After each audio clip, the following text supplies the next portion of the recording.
Yeah, here we go. Happy Thursday to you. Welcome in. It is another edition of the Joe Raineri Show, brought to you by our good friends at wagertalk.com. Also, uwager.eu and the fine folks at Miami Acura. Welcome in. We've got plenty to go over today. I mean, we are loaded. If you look at the screen here on the side, we are bringing you knowledge upon knowledge upon knowledge. If you guys like smart, intelligent football talk, then one of our first guests here, Russell Baxter, he is definitely going to be somebody that you guys want to hear from. Not to mention, it's probably one of the most engaging, intelligent football follows on Twitter. And don't pay any attention to the spelling because they completely screwed it up. It's kind of hard to find good. Is it hard to find digital graphics people that can spell correctly? It is. And we apologize to Russell, but it's at Pro Football Guru. That's right, at Pro Football Guru. That is where you will be able to find Russell. We're going to talk to him in just a couple of minutes. Want to get his thoughts on a whole bunch of things that are going on in the NFL. Big storylines, Dez Bryant, the Baltimore Ravens, and John Harbaugh. Is John Harbaugh on his way out in Baltimore? A lot of rumors surrounding him this week. Want to get his thoughts on that. Also, Le'Veon Bell. Is Le'Veon Bell, who is back in Pittsburgh, from what I understand, he left here in Miami. He's in Pittsburgh. Is Le'Veon Bell a trailblazer? Is he redefining what the running back position should be for future generations of running backs? Or is he just a complete egotistical, me, lunatic ego guy in the NFL? There's an argument that could be made either which way. I want to talk to Russell and get his thoughts on that. Also, you guys know it. We did it yesterday for you. We've been doing it from the very beginning. The one thing that separates our show from a lot of the other stuff that you will get live streaming on Twitter, especially, or YouTube. And by the way, we're across all the platforms: Twitter, YouTube, Twitch, Facebook, Periscope. We are broadcasting to you live, Facebook Live, and I see Jeremy is joining us. And good afternoon to you, Jeremy. Always a pleasure to see you. He's joining us in the chat rooms there at Facebook. The thing that separates us, and you guys know this, any of you that enjoy sports betting and sports gambling, then you know how many geniuses there are just on Twitter alone. You guys have seen how many 95% winners. You know, unbelievable. I mean, 98% winners. These are the smartest dudes in the world that are available on Twitter. At least they say they are. However, you won't find any of those jerk-offs on this show ever. Why? Because we vet the handicappers we bring on here. You will only get the best of the best on this show. We will bring you guys from across the country on a weekly basis like we do. But I can promise you, these are the guys that will celebrate their wins, but they will also be brutally honest about their losses. Transparency. Did I even say that right? Transparency? I feel like I'm spelling like you're spelling here with Pro Football Guru. Transparency is the mark of a real professional.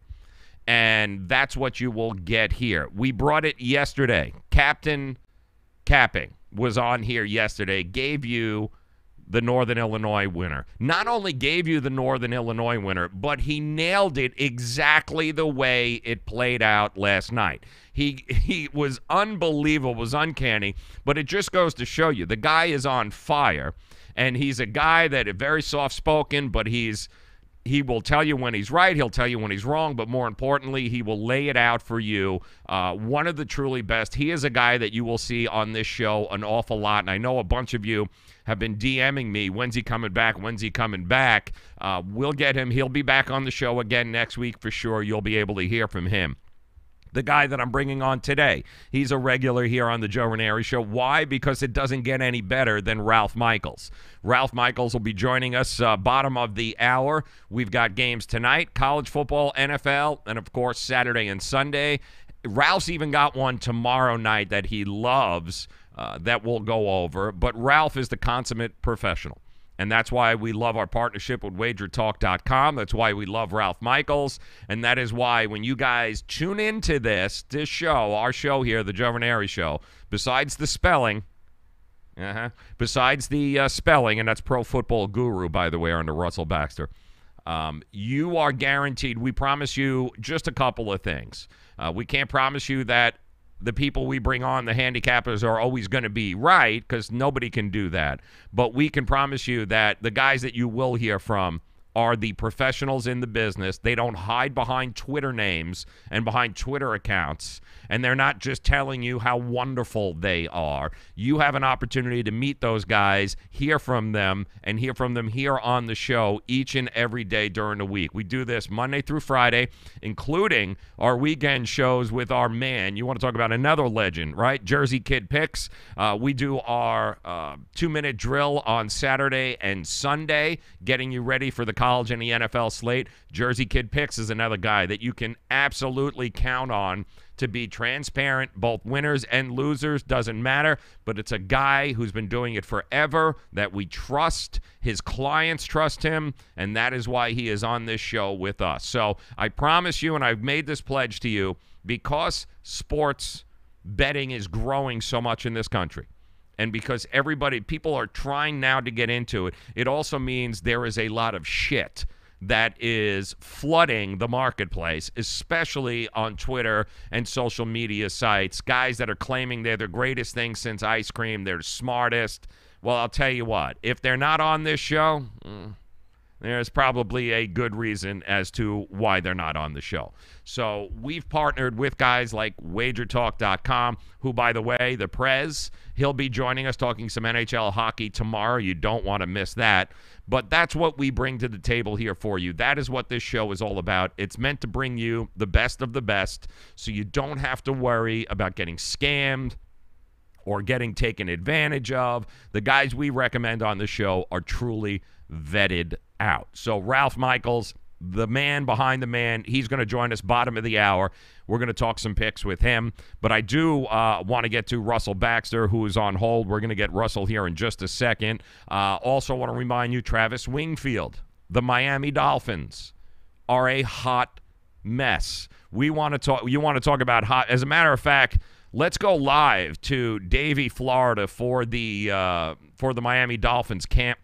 Yep, there they are. There's the Miami Dolphins right now. That is correct. They are the biggest dumpster fire of a 5-win team I think I have ever seen in my life. We just learned today that Ryan Tannehill is no longer out, or at least it's going to be out until the near future. He's got some sort of tear in his labia. His labia? That's not correct? No? Close.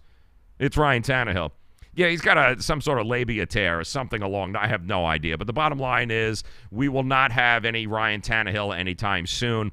A lot of infighting going on, not only within the organization, the Miami Dolphins, but within members of the media of the Miami Dolphins are going back and forth. It is priceless. We're going to try to get to the bottom of it. Is this the worst 5-win team in the NFL? We're going to hear from Travis Wingfield. We're going to talk to him next hour. And, of course, don't forget our man, the fantasy god, the guru, Matt Latufsky, sportingnews.com. He will also join us next hour. Start him, sit him, try to get you some daily fantasy advice and make you guys some money. So those of you that are joining us in the chat rooms, welcome. We love you guys. If you have any fantasy questions, now would be the time for you guys to bring them on there. Before we get to Russell, let's go ahead and quickly just acknowledge and thank our sponsors. Miami Acura, you guys rock. The all-new 2019 RDX. The holidays are just around the corner here, guys, right? So if anybody is thinking about possibly, I don't know, maybe getting a new car for the holidays, might I suggest you go take a test drive with the all-new 2019 RDX. Totally redesigned. The damn car drives itself. It's like driving in your living room. It truly is. The deals may be the best part about this truck right now. Why? It's like they're giving them away. Never before will you ever see prices this low, but you can only get them at Miami Acura. So for those of you in the 305 South Dixie Highway, Palmetto Bay, that's where you got to go. If you have no idea who Pitbull is, chances are you should call them, 855-564-4669. That's 855-564-4669. Go treat yourself. Get the car that you've always wanted. Only get it at a price you didn't think was possible. It's happening right now at Miami Acura. It's the all-new 2019, completely redesigned RDX. Coming up here, guys, in 20 minutes, Ralph Michaels will join us from wagertalk.com. We'll go ahead and get his thoughts on tonight's games as well as a whole bunch of games on Saturday and Sunday in college football and the NFL. But first, so he is one of the most engaging and entertaining follows on Twitter, guys, at Bax Football Guru. That is where you need to go if you haven't done so already. Russell Baxter, he joins us via the Miami Acura hotline. And, Russell, I'm not just saying this, man, but truly you make an effort to be so engaging on your Twitter page with your followers, where there's a lot of other NFL writers out there that you never hear from, but you actually make an effort to engage with your followers. So kudos to you, my friend. Well, I appreciate that. And I think sometimes people, I take that as a high compliment. Even sometimes when conversations go wrong, I think it's important to interact and talk things out and stuff, as long as the talk remain civil. When we start bringing up relatives and things from World War II and all that stuff, and it goes off the track, that's a little different, okay? But there's nothing wrong with having a healthy back and forth. I've said at times, it's funny, we have all these different ways how to communicate now, and we've forgotten how to talk to each other. And you actually can talk to somebody on Twitter. You really can. I think sometimes it gets a bad misnomer and so on. Twitter, for me, I know professionally has been very, very good. I send out pieces, interact with people I probably wouldn't have interacted with before. And again, not every conversation goes good, but, when you're in the checkout line, not every conversation goes out good as well. Yeah, no, and it truly is. It's a compliment to you. And if you enjoy talking football, intelligent, engaging football conversation, it's definitely the place to go, at Bax Football Guru. All right, Russell, I got a few questions for you. I'm dying to get your thoughts. Number one, Dez Bryant. Does Dez Bryant make the Saints the front runner in the NFC right now? No, I think it fortifies them a little bit because they lost Cameron Meredith, kind of their replacement for Willie Snead, who's now in Baltimore. Remember, they got Cameron Meredith as a restricted free agent. The Bears didn't match the offer. Baltimore took Willie Snead as a restricted free agent. The Saints didn't match the offer. So I think that is part of this. I think what the Saints have done the last 3 weeks has kind of made them the front runner in the NFC. They buttoned up their run defense, number one against the run. Their pass defense is a combination of teams not being able to run, but also the Saints still being vulnerable to the run. Their pass rush is better, although Marcus Davenport being out certainly hurts them for a couple of weeks. He was really coming on as a rookie. But, I mean, they got Cameron Jordan. They got Sheldon Rankins up front. Their defensive line is pretty solid. Yeah.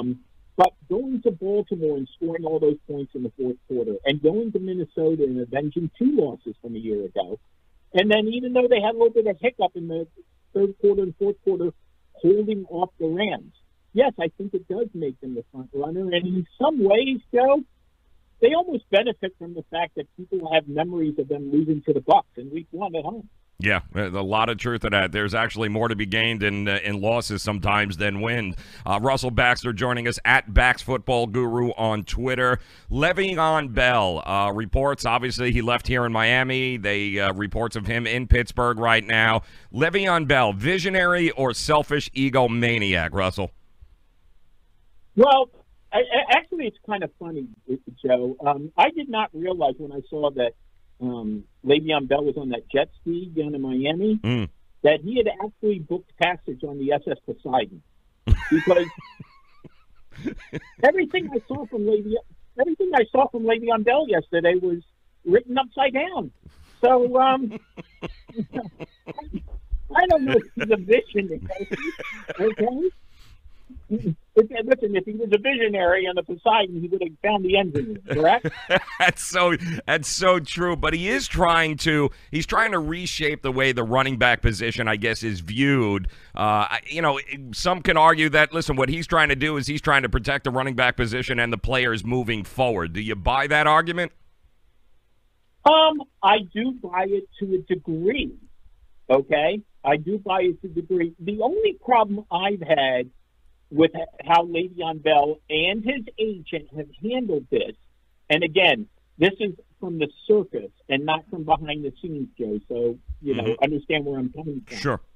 There seems to be an air of miscommunication, not with the Pittsburgh Steelers, but with Le'Veon Bell and his teammates. Would you agree with that? Absolutely, 100%. Yes, I think that's what, because I go back to early in the season when Marquise Pouncey and Ramon Foster and them said the things they said, okay? And people jumped on them for, well, they're talking about the man's money, blah, blah, blah, blah, blah, blah. And to a degree, that was right. But to a degree, we kind of got the impression that they didn't just make up the fact that he said he was going to show up then, okay? Yeah. I kidded with somebody else this morning. We spent years looking for Carmen Sandiego. Now we've spent the last 4 or 5 months looking for Le'Veon Bell. So true. It really is. And it'll be interesting to see when or if they use him moving forward, or at least in the next couple of weeks. I mean, tonight they won't use him. But on the other side of the field, the Carolina Panthers, Russell, how impressed are you with what Norv Turner has been able to do with Cam and the offense? Because there were an awful lot of people this year going, he's too old, he's out of touch, his offensive scheme is never going to work for Cam, but it's actually worked pretty well thus far. Yeah, I mean, one thing that has always struck me in listening to players, and I don't get to talk to them as much as I used to, doing what I do now and so on, but even veteran players who I work with at ESPN and other places and stuff, they want to learn. They want to be taught, okay? Do you want to be taught by someone who doesn't know as much about football as Norv Turner? I will always remember this, Joe, because I remember being in Canton when Troy Aikman was inducted into the Pro Football Hall of Fame.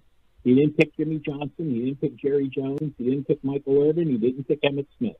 He picked Norv Turner. He picked Norv Turner for a reason. Norv Turner's success as an NFL head coach has been spotty, and that's an understatement. His success as an offensive coordinator has been completely opposite. And it's fun to watch what he's doing and watching Carolina grow. I mean, tonight's game features 2 very good, versatile second-year running backs, from Christian McCaffrey, who was a first-round pick, and, of course, James Conner, who was a third-round pick. But the thing I'm interested to see with Carolina, who, by the way, still has 2 cracks at the Saints this year, the team they lost to 3 times a season ago, can Carolina, Joe, do something they've never done in the history of the team? And that's actually have back-to-back winning seasons. Wow. See, I didn't even realize that. That sounds weird because this is a team that's been to the playoffs for the last 5 years. But remember, they won that one season, the Division 1 year, being 7-8-1. That's crazy. I didn't even realize that. It's up 1 year, down 1 year, up 1 year, down 1 year. But they got their hands full. Yeah. They got their hands full tonight, though, on the road in Pittsburgh, a position that they haven't fared well in the past in their first primetime game. I think this is going to be a lot more entertaining than people say it's going to be. Some people think Pittsburgh's going to run away with it. I think this is going to be a very entertaining football game tonight. Yeah, listen, the Steelers secondary isn't going to be confused, with the Legion of Doom. Yeah. Okay? So they're going to have to – now, Carolina's offensive line could have some problems with Cameron Hayward and T.J. Watt and Stephon Tuitt and so on. This is going to be an entertaining game. It's two teams that have played well. Carolina's won 3 in a row. Pittsburgh's won 4 in a row. It's really two teams. I mentioned these are battle-tested, playoff-savvy teams. I know Carolina didn't make it in 2000. So we just said they've made it for the last 5 years. Pittsburgh's made it 4 straight years. Okay, Ron Rivera's been the coach there since 2011. Tomlin's been there since 2007. It's two organizations that have plans right now. Carolina went out this offseason, as you know, added a lot of speed to their team in terms of wide receiver and defensive back. So this will be. I think this is a very fascinating game. It's funny. The Steelers are at home and haven't been a great home team this year. They've actually been better on the road than they were at home. Russell Baxter joining us, ProFootballGuru.com. A great follow on Twitter, @BaxFootballGuru. Make sure that you guys head over there and follow him. One final question, Russell. Interesting, you brought up Mike Tomlin, how long he's been at Pittsburgh. Well, we've got a couple of coaches that maybe the voice isn't being heard anymore. Certainly Mike McCarthy in Green Bay and Jim Harbaugh in Baltimore. But is John Harbaugh rather, is he on the hot seat? Should he be on the hot seat? Well, I'll tell you what's interesting about the Ravens. I'm going to do more of a deeper overview, okay? You almost get the sense that this is getting ready to be the end of a certain era in Baltimore. And this is why I say this. This isn't because the Ravens have struggled the last 3 weeks. By the way, they're 1-4 after being 3-1. And their defense certainly deserves some of the blame. I know people want to jump on Joe Flacco, et cetera, but I go back to April, and I go back to the fact that Ozzie Newsome conducted his last draft, and he wheeled and dealed. And remember, the Ravens drafted 12 players this offseason, Joe, more than any other team in the league. Ozzie is stepping down. When you bring in somebody like Lamar Jackson, opposed to a Joe Flacco, who is a pocket passer, okay, you're changing your offensive style. Would you agree? Yes. Yes. And I think we might be getting ready to see a change overall for the Baltimore Ravens as we have known them under John Harbaugh. So I don't know. Maybe he's feeling the organization is feeling that within. Let's call what it is. Since they won the Super Bowl, this team has one game under 500. Yeah. Yeah, it hasn't been good. It's kind of gone downhill from there. Certainly after they gave all that money to Joe Flacco, he's not been the same quarterback. Some will argue that Ozzie waited a little bit too long to give him an extension and then had to pay out the nose before it was too late. But it is what it is, and he's another one of these guys that even if they decide to move on from him, he'll be unemployed for all of 3 minutes. Would you agree with that, Russell? Yeah, there's no question about it. John Harbaugh, he's been in Baltimore for 11 years for a reason. Listen, the Cleveland Browns, who go through head coaches like I go through potato chips, are in a division in which every other team has tenure at the head coaching position. Marvin Lewis 03, Tomlin 07, Harbaugh 08. Greg Williams 25 minutes. Okay, he's the 10th different head coach for the team since they came back into the league. Don't think that doesn't mean a lot. And that's why they are buried the way they are. But remember, John Harbaugh, Joe Flacco, in the playoffs, the first 5 years they were together, 3 AFC title games, Super Bowl title, and something not to be overlooked. In those 5 years, won at least one playoff game every one of those years, Joe. Wow. They've now won one playoff game since. Crazy. It is. It really is the king of the heap there. That is for sure. Russell Baxter. I can't stress enough how great a Twitter follow this is. At Bax Football Guru. Make sure that you guys check him out. You're going to love it when I tell you. At Bax Football. He is the guy to go to if you like talking football and you actually like having a conversation with the person whose Twitter follower that you are following. This is the guy to do it. Check him out, profootballguru.com. Russell, it is always a pleasure and an honor every time you take a few minutes and talk with us. We thank you very much, my friend. Enjoy the week. You too. So, fascinating week. Again, New Orleans, Carolina. A lot of cool interconference games this week. Yep, a lot of good stuff to watch, my friend. New Orleans, Cincinnati. New Orleans, Cincinnati. I'm sorry. Yes, New Orleans, Cincinnati. Going to be a very, very interesting weekend for sure. Also, great follow. At Bax Football Guru. Go check him out. Russell, thanks again, my friend. You got it. All right, that is Russell Baxter. Always a pleasure to be able to talk to him. Love that guy. Great follow, by the way. So if you guys like having smart, intelligent football conversations, this guy's an actual NFL writer who's been around forever. He's one of the most well-respected guys out there. You can actually have a conversation with him. Like, he'll respond, and it's Twitter the way it's supposed to be, where they can actually have a conversation with the person you're following, kind of like we're doing with the crazy bastards here in the chat room who are joining us via all the platforms. We've got the usual suspects, I think. Facebook represented, YouTube represented, Twitter represented, Twitch. There is Mr. Dracula stealing corporate time on Twitch. We love that. Welcome in. Jeremy on Facebook. And we've got, do we have... I believe so, right? Facebook, too. We've got Periscope also and YouTube. So the usual. He Still is also in there on YouTube. It's a pleasure to see you guys. As always, thank you very much for stopping by and hanging out with us. If you're just joining the show, that's the phone number up top that you can reach us here, 855-983-2255. It's the Miami Acura hotline. That's how you can chime into the show. We're just getting started here because coming up in just a minute, our man, the man, Ralph Michaels, wagertalk.com. He joins us each and every Thursday.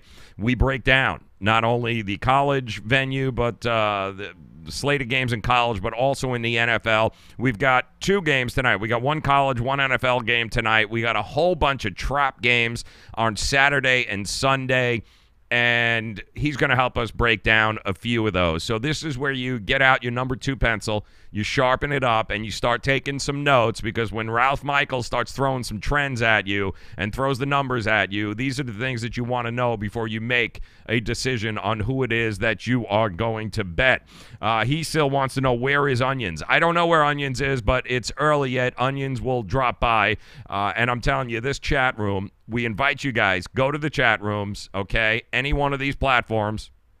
The problem is you got to have some thick skin. These guys are brutal. They know their shit, but man, oh man, are they brutal. How did you guys like last night, too? We had Captain Capping on the show yesterday. You can follow him on Twitter at Captain_Capping. Nailed the NIU versus... who did NIU win? It doesn't make... Oh, Toledo. That's right. NIU Toledo. Not only nailed it, but he also pretty much gave us play-by-play how that game was going to play out last night. I know a lot of you have been DMing me today going, when is he coming back? When's he coming back?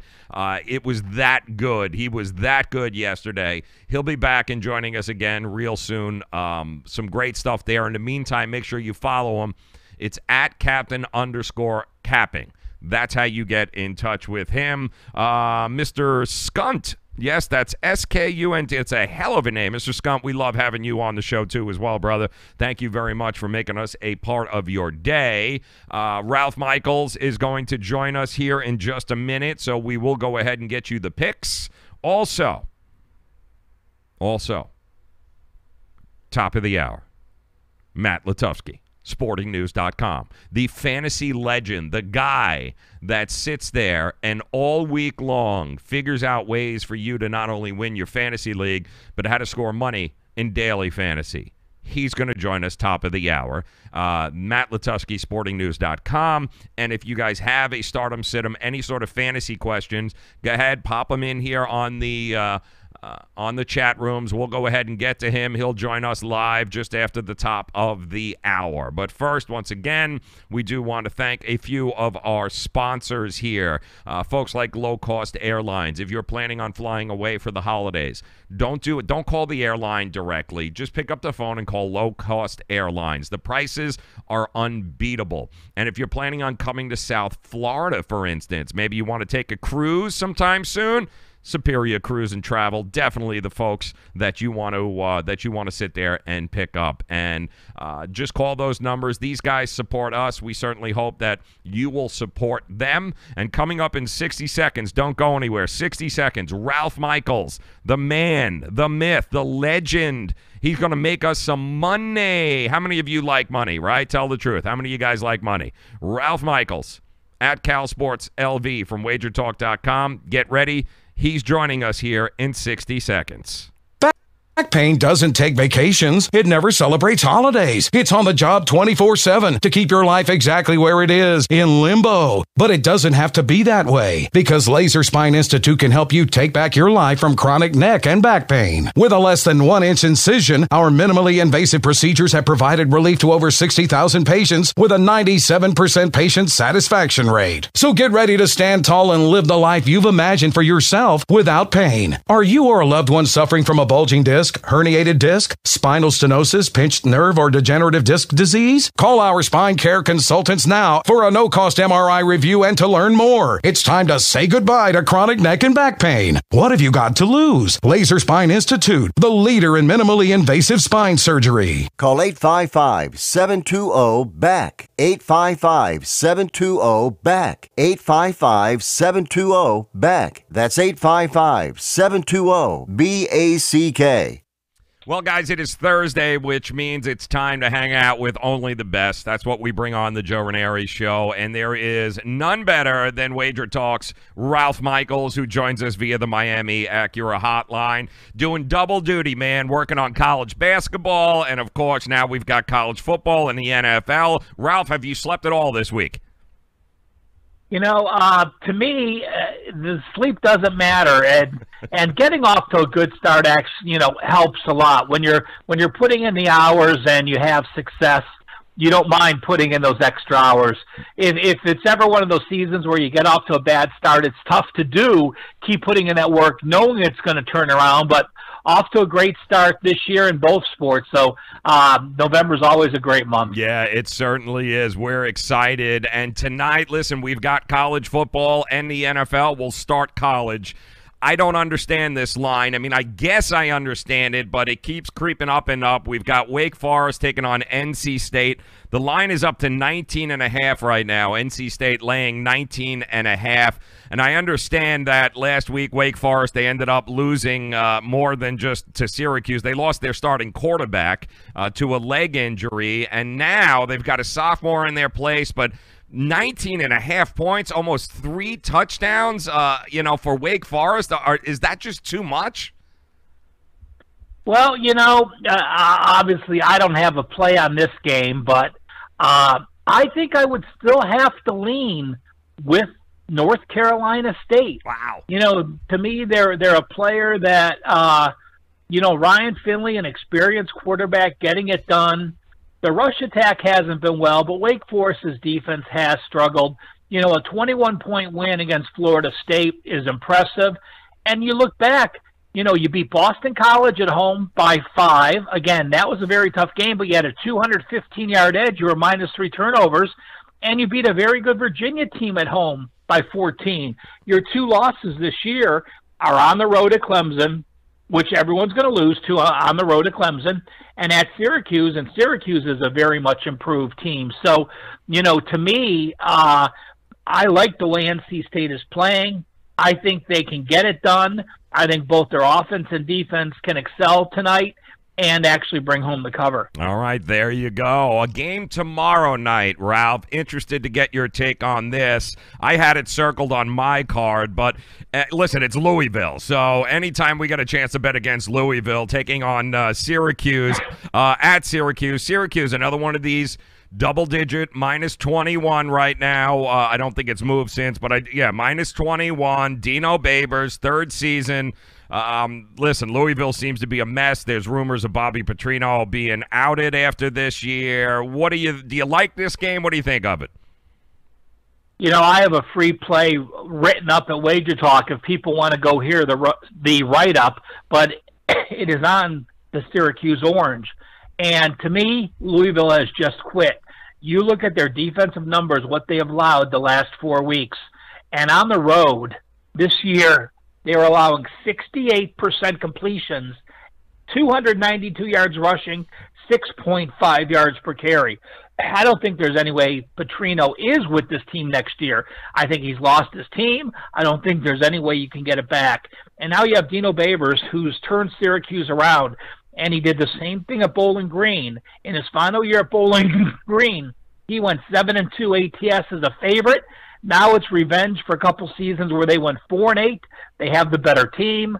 They have an offense that, Eric Dungy was a potential all-ACC second or third string quarterback, but Tommy DeVito is so good, he's now starting for him, moving the offense. The defense is improving. I'm going to lay it again. Again, rare for me to like back-to-back big favorites, but in these two cases, I do. Yeah, listen, it's all about value, and nobody finds it better than Ralph Michaels, wagertalk.com. Make sure you guys head over to wagertalk.com and visit the Cal Sports page. Another game tomorrow night, Ralph, also extremely interesting to me because we never see this, and that's Boise State being a home underdog tomorrow night against Fresno State, everybody's darling. It's +3, +2.5, depending on the book right now.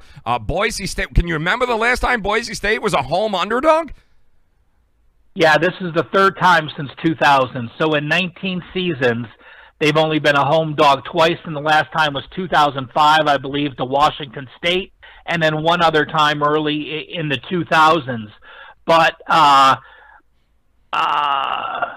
they were also a home dog in the bowl game against Boston College in 2005. But we don't count that because it wasn't regular season. But I love this Fresno team, and they are a legitimate team both offensively and defensively.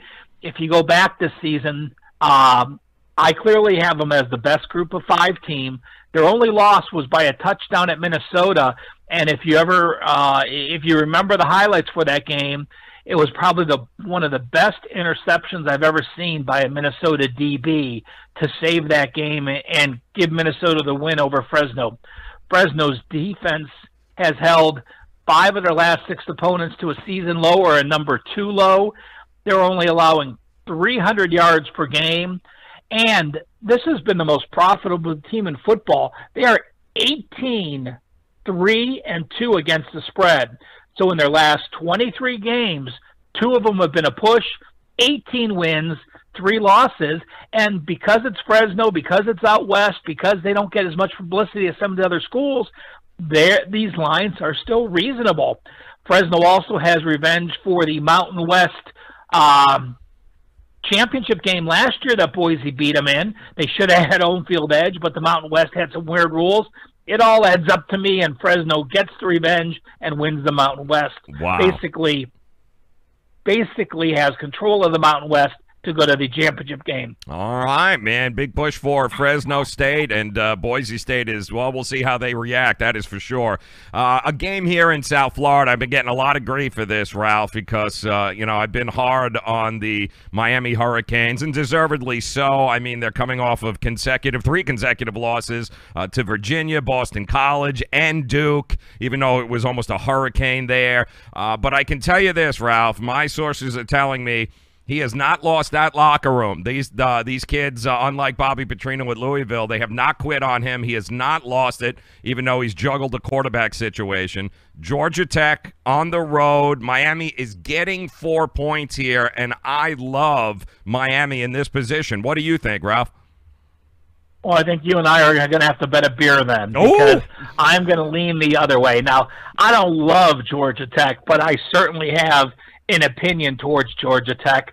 Miami's offense bothers me.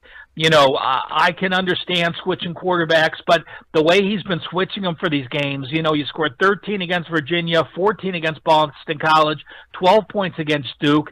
Either quarterback cannot go out on the field and have the confidence that they're going to be the quarterback in the next series the way they've been getting pulled. So that's a negative for them. And then you look at the Georgia Tech option.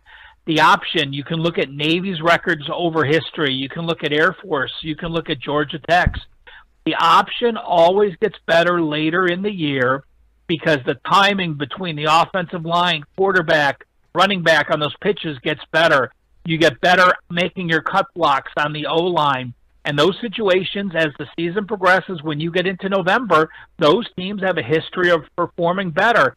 And now you're playing your third road game in 4 games for Miami, and you're mentally tired after 3 losses. Now your D-line's going to worry about getting cut blocks, and there's a different mentality when trying to defend the option this late in the year. To me, again, I am going to lean with Georgia Tech in this one, and next time we meet, we'll have a beer to pay off one way or the other. Well, listen, I'm drinking scotch, so to hell with that, Ralph. You can have your Miller Lite. I'm going scotch, my friend. But you know what? You're on. I do think they have the athletes to be able to handle that triple option. But it's going to be a fun game, and if they don't win soon, they're going to run that team out of town, the fan base, I can tell you that. One of the other fan bases that doesn't think they can be beat, and with good reason as well, and I don't know that they can. Alabama, Mississippi State, 25.5 points, 26 in some books. Are they just unbeatable, Ralph? I mean, does Mississippi State, granted, great defense, but Fitzgerald hasn't lived up to the hype. Can they do it? Can they pull the upset here against Alabama? Well, it's simple for me. This Alabama team is as good as any team I've ever seen. I've been handicapping power ratings for about 18 years in college football. And I always start my power ratings at 100. So whenever I start the year, the top team, no matter who it is, gets a rating of 100. Therefore, I can always gauge it from one season to the next, and it gives me an assessment of how good a team is. Well, Alabama right now to me is 128. That's 10 points higher than any team that I've ever seen, and that was the USC Bush-Linehart team that was very good. This team, I would make a 10-point favorite over them on a neutral setting. But, if you need motivation to cover these big spreads. The thing I would do in this game, and it's been successful all year, Alabama is 9-0 against the spread in the first half. They don't pull their foot off the gas pedal. They play until that half full born. They keep that tempo. They try playing as hard as they can. In the second half, they start making some changes. As long as they have the lead, they're fine with that, and the other team often covers in the second half. So to me, I'm not going to step in front of Bama, but I would have an opinion on Bama in the first half, again, where they're 9-0 against the spread this year. I'm wondering, the team that many think is really the only team that can give Alabama a run for the money, Clemson, finds himself in a tough position this week, Ralph, taking on a Boston College team. Let's face it, Clemson destroyed Louisville last week, but who hasn't? BC continues to roll. The interesting part to me about this game is Clemson is now up to 20 points, 19.5 and 20. Clemson laid 17 on the road against FSU. Boston College is way better than what FSU was bringing to the table this year, and they're only getting 20 points in this situation. Do you like Boston College to possibly, throw a few bucks on the money line here? You think there's a chance? I like Boston College with the points. I don't think I bet the money line because Clemson just has too much potential. But Boston College is another team that people don't talk about. Well, how about if I told you in Boston College's last 19 games, they're 16-3 against the spread. Wow. Again, you don't hear about them. They're a running team, but Anthony Brown is one of the best quarterbacks in the ACC with a 16-5 ratio. A.J. Dillon is one of the top 2 or 3 running backs in the ACC. He missed a couple games. He still has 900 yards, 5.5 yards per carry. You got a defense that just held Miami of Florida to a season low. held Virginia Tech, held Louisville to 217 yards, Virginia Tech to 392. So Boston College, to me, is a solid play as far as the dog goes. I mean, again, anytime you want to take a dog, if you want to sprinkle some points. But, Clemson and Alabama are those two teams that are just too good that I don't think they lose this year. I also think a very dangerous one of the top four. And did you see anything with the committee this week? Were you shocked with what came out with the top four teams, or is that pretty much where it should be, Ralph? You know what? I don't concern myself one bit. Love it. With any type of rumors, with the coaching. It has nothing to do with how I'm handicapping a game. Now, I will look after the fact, and if a team is motivated because they're lower, obviously that's news to me that I'm going to use for handicapping. But as far as what they put out in general, that's something that if it doesn't help me handicap a game, or if it doesn't give me information while I'm handicapping, then I just ignore it. It means nothing to me till the end of the year. So, love it. LSU's maybe higher, but you see the bias. You see the bias with LSU being there, with Mississippi State and Kentucky. Obviously, the committee's in love with the SEC. But again, it doesn't matter what happens now. We've seen a lot of changes in the last few weeks, so I'll wait till it pans out in the beginning of December. My alma mater, I got to ask you before we switch over to the NFL, because I've been at a number of these games. Oklahoma State at Oklahoma, Bedlam. Oklahoma State just shot themselves in the foot last week between penalties and turnovers, and they lost against Baylor. Oklahoma is cruising. We know this. The mullet, Mr. Gundy, there is 2-11 in this game, but I got to tell you, it's at 17.5 and 18 in some places. That is an awful lot of points for this kind of rivalry game. What do you like with Oklahoma State, Oklahoma this weekend? This is another game that, would be near the bottom of where I have, as far as strength goes, picking a team.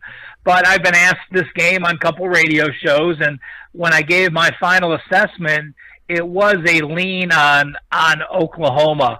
And the reason for me is this, is you look at Oklahoma State's body of work on the road, and they go to Kansas, they were a favorite. They go to Kansas State, they were a favorite. They go to Baylor, they were a favorite. So now for the first time, they're actually having to travel with Cornelius as the quarterback, a 12-8 ratio, but so much different on the road. And now they're actually a dog. So to make 3 road trips and be a favorite in the Big 12, and you still lost 2 of those, that to me is a struggle when you're going to go on the road. And again, anytime you have an in-state rivalry, there's a lot of pride, there's a lot of recruiting on the deck, and right now, they seem to be pulling the same trigger. So, again, normally, if you say to me, if you give me 10 rivalry games, I'm going to be on the dog probably 7 of those, because there's such an advantage to the underdog in the rivalry games that the line isn't adjusted as it should be.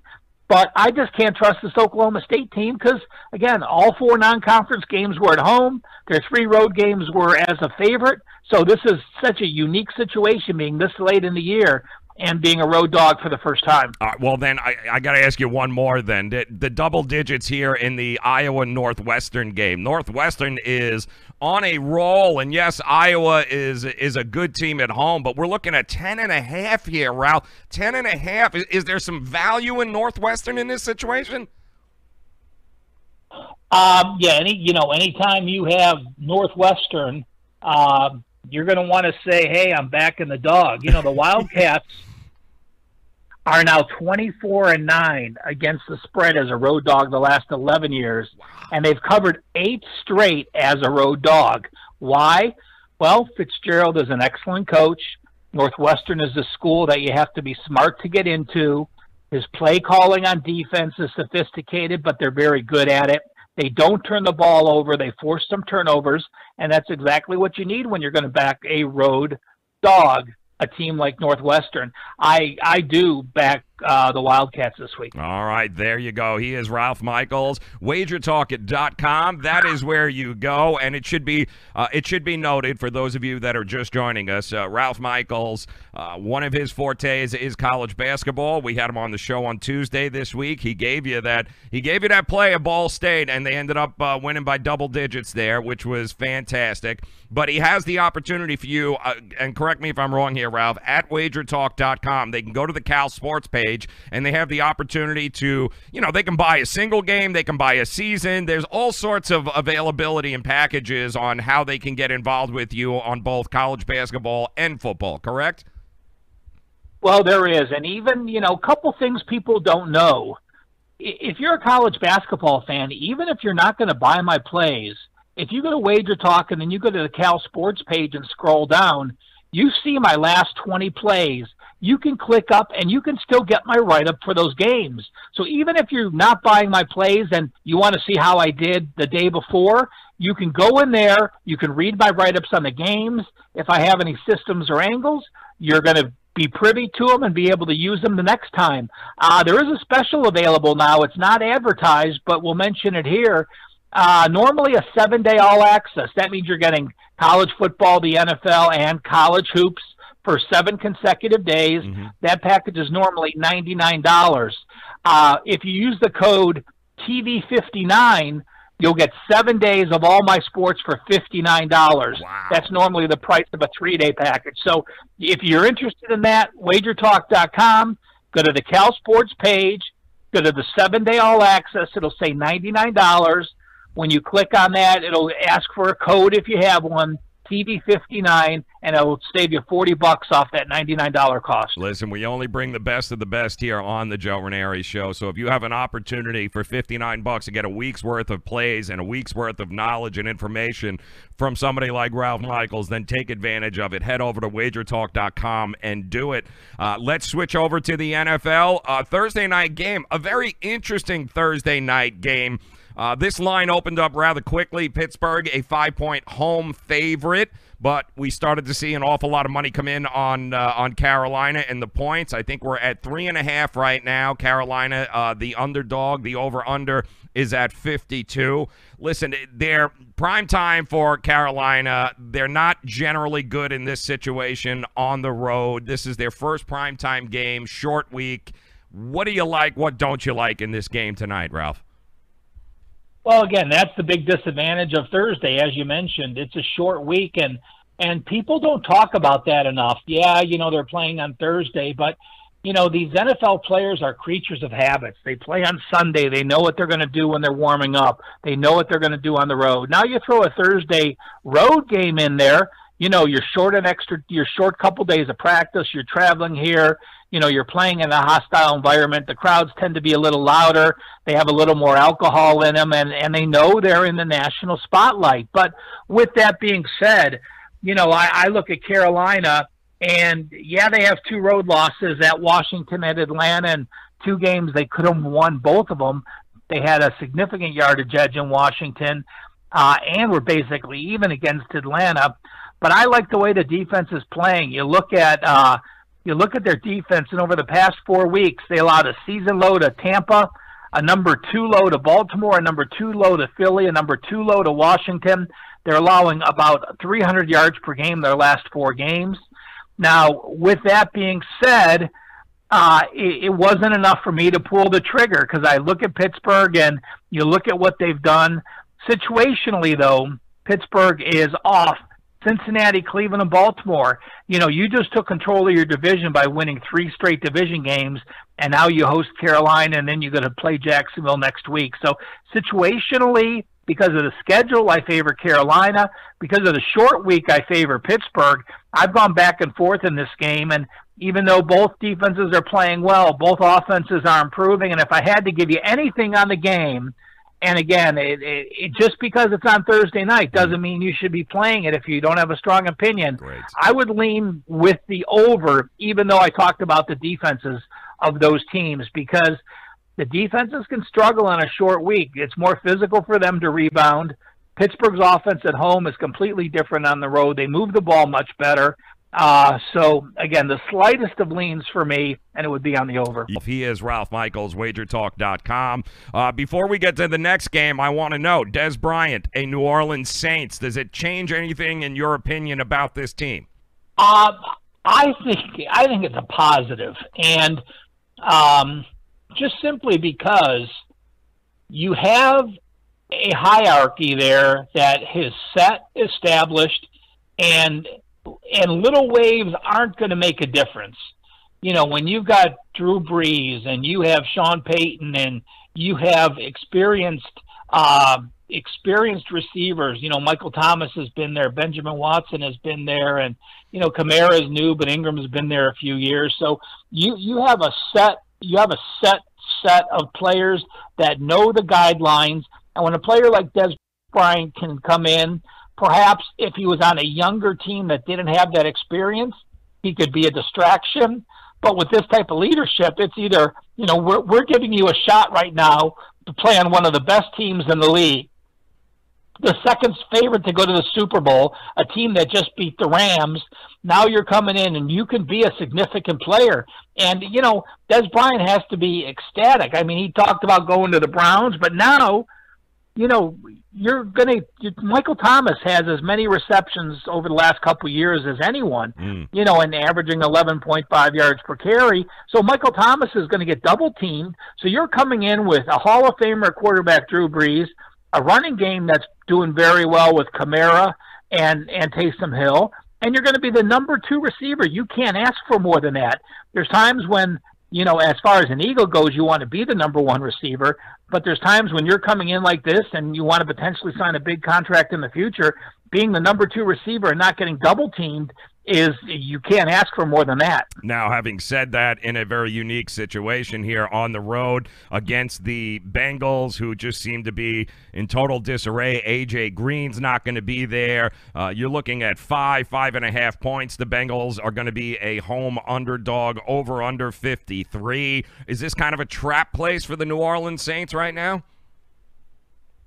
Well, you know, Cincinnati is playing like I thought they would be. You know, they surprised me earlier in the year playing well. But, you know, since he is 9-1 as a home dog against NFC opponents, you're going to have temperatures in the 30s or 40s, so you're going to have some wind. Breeze is not going to be able to do what he does in the Superdome. And I don't know how the Saints get up for this game. I mean, you just went to Baltimore and won. You went to Minnesota and won. You hosted the Rams in what could have been the biggest game of the year. And then you have Philadelphia, the Super Bowl champs, at home on deck, and then Atlanta on deck. You know, this is one game that, you know, are there trap games in the NFL? Well, yes. I mean, it's tough to be emotionally charged for all these games, and I could see this, especially if there's a little wind and cold weather, to be a spot where, you know, they may eke out a win, but I wouldn't back them certainly as an away favorite. Therefore, if I had to make a lean, it would be with the home dog. There you go, Ralph Michaels, wagertalk.com. Make sure you get there. Take advantage of the opportunity for you guys to be able to cash in on the picks there. Fantastic website. Make sure you go to Cal Sports page there. You'll have the opportunity, not only college football, the NFL, but also college basketball. Here's a game, too, that I circled, Ralph. Seattle catching 10 points against the Rams. You want to talk about in a interesting or kind of letdown spot here. The Rams are at home. Both teams coming off losses. The Seahawks killed themselves last week, but can we really lay double digits against Seattle here if you want to back the Rams? Russell Wilson has been an excellent dog in his career, and this is the largest underdog role he's been in. And, you know, you want to talk about the Rams. You know, you just played 4 road games in 5 weeks. You played at Seattle, at Denver with altitude. You traveled to San Francisco. Then who's your one home game? Oh, my God, it's Aaron Rodgers coming to town, and that game ended up being a 2-point game. And then you go to New Orleans and you lose. Now, in the long run, I think the loss for the Rams are good. I mean, I don't think it's good to get cocky down the road and think we're unbeatable and, you know, and have that pressure of saying, hey, can we be like the Dolphins and be undefeated? You have that loss in, and now, you know, boom, your focus is going to win the Super Bowl. But again, to me, this is a tough spot. You are on the road at New Orleans. You're hosting Seattle. You already beat Seattle on the road. Now you know you have them at home. You're going to Kansas City next week, which could be one of the highest lines, highest totals in the history of the NFL. A couple places here opened it already at 70 for that game in a couple weeks. But, you know, you also have to look at this now and say the Rams have played 9 straight games. Seattle just had a bye a few weeks ago. That's a big edge when you get to November and one team hasn't had a bye and one team is much fresher. Again, a situation where the Rams got a chink in their armor, and this week I could see another chink. I don't think they'll lose the game, but again, I would grab the points in this one. Yeah, and, you know, my team, the Jets, we know Sam Darnold is not going to be playing. It's the AARP game where we have a 100-year-old McGowan taking on a 105-year-old Anderson. Bills, Jets. The over-under is 36 and a half in some spots, which is just embarrassing without there being some sort of weather issue. What do the stats tell us? If anybody will know the trends and things like this, this is a ridiculously low number in an era of offense here. But no one, if you're a contrarian, you're probably going, these two old guys are going to go out and light it up, and that'll be the end of it. But what are your thoughts on an over-under of 36 here in this game? Well, isn't that funny? We just talked that there's going to be an over-under of 70 in a couple weeks, and here we have an over-under on the opposite spectrum. You know, anytime you have a game and it's this type of total, I'm looking back right now since 2000, since the year 2010, the totals of 36 or less have gone 6-5-1 over under. So they've gone 50-50, but you know, it shows you there's only been 11 in those 8 seasons, so just about 1 a year, sometimes 2 a year. But a lot of those, as you said, were because of those, you know, those Buffalo games in December where we couldn't even see the ball. You know, you expected those 13-9 scores and things like that. So historically, that number doesn't tell us over or under. But again, most of those times it's because one of those teams, again, there's either a weather issue or those teams have very good defenses. I don't remember a total this low because both offenses have been historically bad. So the Bills, 13 points or less for a 6th straight game. Oh. Peterman throwing interceptions more than, you know, some quarterbacks throw passes. And, you know, again, if you said who do you like, well, when you have 2 bad offenses and you're getting that many points, I would have to lean with the dog with Buffalo. But, again, you look at that team, it's just so hard to do. Yeah, no, it is hard to do. And one final one before we let him go. Ralph Michaels, WagerTalk.com. Speaking of bad quarterbacks, Monday night, Eli Manning taking on Nick Mullins. Who? Nick Mullins, who impressed the entire world last week. Primetime game. Nick Mullins seemed to be a world beater, even though he only beat the Raiders. You're looking at the Giants laying 3 points here. San Francisco getting 3. Is there any value in betting the Giants in this particular situation? You know, I'll tell you what, being a first-time quarterback, coming out and having an impressive first game does not surprise me at all. Wow. You know, this is a kid that was at Southern Miss, broke all of Brett Favre's records at Southern Miss, but he was a quarterback that took the snap out of the shotgun and was learning how to take snaps. Well, San Francisco now is a 3.5-point favorite in this game, and NFL defensive coordinators now have a week of film on Mullen. That's a big difference. We saw that with the Jets when he took them to Detroit and won the opener, then he struggled. We saw that with the Browns with Mayfield, had a good first game, then started to struggle. Now that you have a week of film on this guy, I see a completely different scenario. You have San Fran, who's 2-9-1 ATS as a favorite. You're laying over a field goal. I will take the Giants as the dog in this game. Wow, love that. All right, there you go. Yeah. Go ahead. No, I was going to say, again, you got to remember this Giants team has been playing bad, but Eli Manning was capable of having a good game occasionally, and then you add a dynamic running back to the mix, and he breaks a couple plays, and all of a sudden, again, an entirely different story for the Giants. Yeah, it so is. It's going to be a lot of fun this weekend. Certainly, being able to watch these games. Do yourself a favor. You still got time. Get over to WagerTalk.com. Take advantage of the special one more time. Ralph and I, give us the code. Let people know. Go to the Cal Sports page, okay, at WagerTalk.com, and normally you get a 7-day pass. It's what, $99, but you have an opportunity to get all the sports, everything that you have to offer for just $59. Is that correct, Ralph?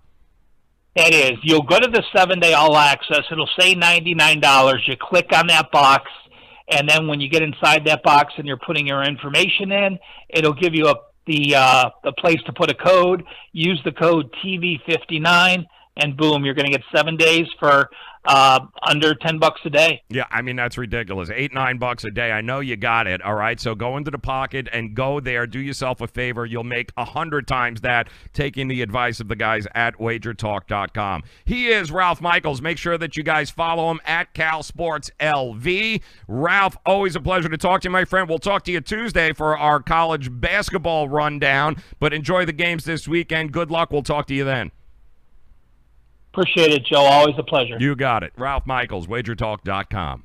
And make sure you guys take advantage of that code, as a matter of fact, TV59, 7-day access, and you get everything. I mean, you get everything. All the picks, all the sports, everything you need. It's simple. Usually $99. You guys have an opportunity. Take advantage of that 7-day all access. TV59. Get everything for just $59. Gotta love that. Love our peeps over at wagertalk.com. Also want to remind you, coming up here in just about 22 minutes, bottom of this hour, Travis Wingfield. Had an opportunity to talk to him. LockedOnDolphins.com. He covers the Dolphins. The Dolphins are as big a hot mess as they come. They are a 5-win team that might as well blow it up and start from scratch. And I do believe we have a live look at the Miami Dolphins right now. There they are. That's live from Davie, Florida. That's the Miami Dolphins practice facility right now. It is a dumpster fire. And maybe what's even better about the Miami Dolphins right now, we know Ryan Tannehill's got I think he broke his labia or some shit like that. Something along those lines. But he's going to be out. We got Brock Osweiler. We've won 5 games here in South Florida, and the infighting is beyond me. We have the reporters, the media people who cover the Miami Dolphins are beating the living crap out of each other all the time, because you've got the pro Ryan Tannehill folks with the glass half full. They're very optimistic. Glass is half full. And then you have the other half of the media here and fans in South Florida go, we can't stand Tannehill. You got to get rid of him. We got to blow this thing up. And then they kind of meet somewhere in the middle, because you got Adam Gase, who's pro Tannehill, and then you got Adam Gase going after one of the big-time media members here for the Miami Herald, Armando Seguro, who covers the Dolphins. You got Gase going. It's total, well, I mean, let me just put what it is there, because that's what it is. It is a dumpster fire. That is what we are talking about. Total dumpster fire with the Miami Dolphins. But he's going to join us bottom of the hour here. We're going to talk to Travis Wingfield and try and figure out what's going on. Do they have a chance against that Green Bay team that they'll be playing? That guy, he's got a pretty good quarterback. What's his name? Aaron Rodgers. Yeah, Aaron Rodgers versus Brock Osweiler, guys. That's what you're going to be dealing with. Get ready for that on Sunday. Dolphins right now minus plus 10. Oh, boy, that's going to get ugly. But speaking of, you want to talk about first-teamer, All-American, it doesn't get any better than this, and he joins us via the Miami Acura hotline. He is your fantasy god, your fantasy guru. He comes to us from sportingnews.com. He joins us each and every Thursday. Why? Because he wants to tell you to take Kenyon Drake. I'm only kidding. Matt Latufsky joining us. How are you, Matt? Well, 2 things. Number 1, I don't mind Kenyon Drake this week. And number two, I like that transition where you say, that's going to get ugly. Hey, speaking of, and then you immediately introduce me. So, yep, that's pretty much the way, that's how we roll here, Matt. That is how we roll. No, in all honesty. Yeah, we're passive aggressiveness. Aggressiveness to start the segment. It's Miami. You got to be kidding me. That's what we are here in Miami. We are passive aggressive. We love Ryan Tannehill. We hate Ryan Tannehill. But I got to, on a personal question, let me get this out of the way. I'm kind of stuck this week because I don't know what to do. I have Russell Wilson as an option to play at quarterback. And I do think there's some even though he's playing against the Rams, he's in a position where he has thrived in this role on the road as an underdog in his career. It's not a great option. To me, I think he's the better option between him and Andy Dalton. I like Russell Wilson. What do you think about Russell Wilson this week against the Rams? Yeah, that's a real toss-up because obviously on paper it says Dalton. Not only is he at home, he's facing a team that's allowed the second most fantasy points to quarterbacks this year, but he doesn't have A.J. Green, which I think is huge. And if you look at the Saints, if you really break down the numbers, they allowed 50-point fantasy days in weeks 1 to Ryan Fitzpatrick, week 3 to, I believe it was Matt Ryan. And then last week they gave up a lot to Jared Goff. They haven't been bad in between. Those huge games really inflate that number. So, yeah, I am worried about Dalton this week. And to me, Russell Wilson, much safer. This guy's chucking the ball. He finds a way to get it done every week. He runs a little bit. He throws it up. Garbage time, not garbage time. He's just going to have points. At the end of the day, you won't know any of his receivers who caught a touchdown, maybe. You won't understand how, but he gets it done. And look, we all saw that Rams secondary get shredded last week. Like, we all know that secondary is not that good, and they're a little bit vulnerable. So, yeah, I think Russell Wilson's a little safer. And he's got the higher floor. I mean, if you can name 2 of Andy Dalton's receivers this week, I'll give you $5. I don't know if you can do it. That's the problem. A little beat up, but they are coming off a bye, so that's good. They are playing at home. I don't know how great that is, but I mean, speaking of the wide receivers, I mean, what else is there with A.J. Green? Is there anybody that if they're holding on to A.J. Green right now, is there anybody they can replace with him? I mean, I don't know about on the Bengals because obviously Tyler Boyd's already been great this year. Interesting thing because we look at A.J. Green being out and you say, hey, good for Tyler Boyd. I'm not so sure. I think he really thrives in that secondary role. Now he's going to get Marshawn Lattimore this week. Obviously he's a must-start, but interesting situation. The rest of their wide receivers, John Ross is supposed to be coming back, and that guy he can run in a straight line. I don't know if he can catch. But he's at least interesting. They got a couple other guys. They got some guys who look good on paper, 6'3", 210, Cody Core, Josh Malone. But, obviously haven't done anything. And the Saints are very good against tight ends. So I don't know if C.J. Uzomah really steps up in that role either. So, yeah, I mean, if you're trying to replace a guy like A.J. Green, obviously there's no one who you can just pick up off the waiver wire to do it. But, who people are going to go to try, Des Bryant. Yes. That's what people are going to try to use to replace A.J. Green or someone like that, which I'm certainly this week not sold on. Maybe a little bit in the future Des can do something. But, it makes it tough. The guy who I think is sort of that sleeper that I like for this week, possibly staying power, is Josh Doxson with the Redskins. Okay. They got the Bucks this week. You're not going to find a better matchup than that. Paul Richardson out for the year. Jamison Crowder still dinged up. Jordan Reed a little bit dinged up. Everyone's focused on Maurice Harris. He had the big game last week, and I do think he's okay too. But I think Josh Doxson could take off a little bit. But a guy who's had problem catching the ball, so hopefully he can do that enough to pay off. Well, listen, he scored a touchdown. He ended up getting flagged for the celebration last week. But you know what? Not a bad alternative. Matt Latufsky joining us, sportingnews.com, Fantasy God. Your stardom sit-em questions. Go ahead, send them in. Speaking of the Redskins, Chris Thompson's been on the shelf. Adrian Peterson's kind of had the backfield all to himself, and the wheels ended up falling off last week against the Falcons.